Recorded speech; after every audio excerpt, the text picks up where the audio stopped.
दोस्तों, क्या आपको पता है कि इस संसार की सबसे शक्तिशाली वस्तु क्या है? और क्या वो आपके भी पास भी है? और अगर है तो क्या आप उसका प्रयोग करना जानते हैं?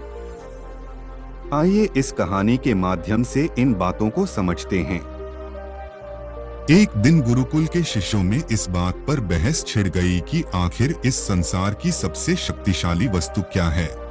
कोई कुछ कहता तो कोई कुछ। जब पारस्परिक विवाद का कोई निर्णय ना निकला तो फिर सभी शिष्य गुरुजी के पास पहुंचे।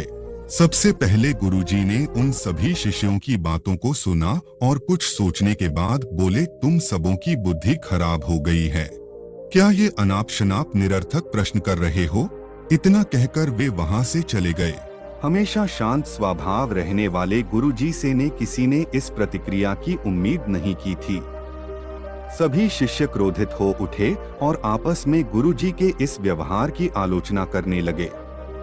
अभी वे आलोचना कर ही रहे थे कि तभी गुरुजी उनके समक्ष पहुंचे और बोले, मुझे तुम सब पर गर्व है।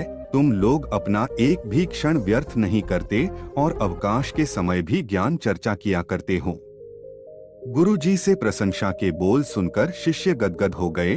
उनका स्वाभिमान जागृत हो गया और सभी के चेहरे खिल उठे।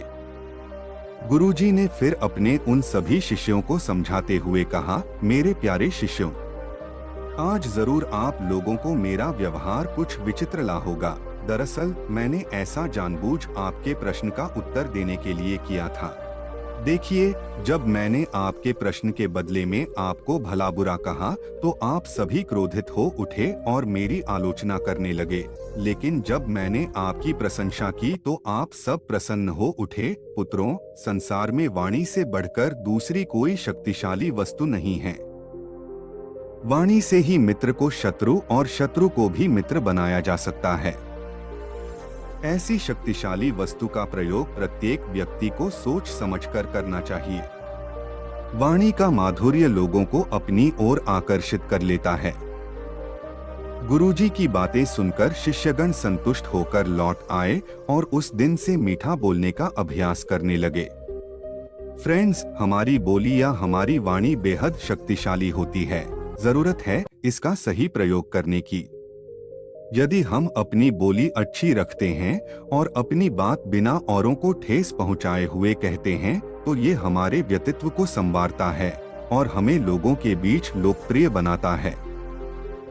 वही अगर हम नॉर्मल बात भी डिसरिस्पेक्ट या क्रोध के साथ कहते हैं तो ना हम ठीक से अपना मैसेज कन्वे कर पाते हैं और ना ही दूसरों के हृदय में अपने लिए कोई जगह बना पाते हैं।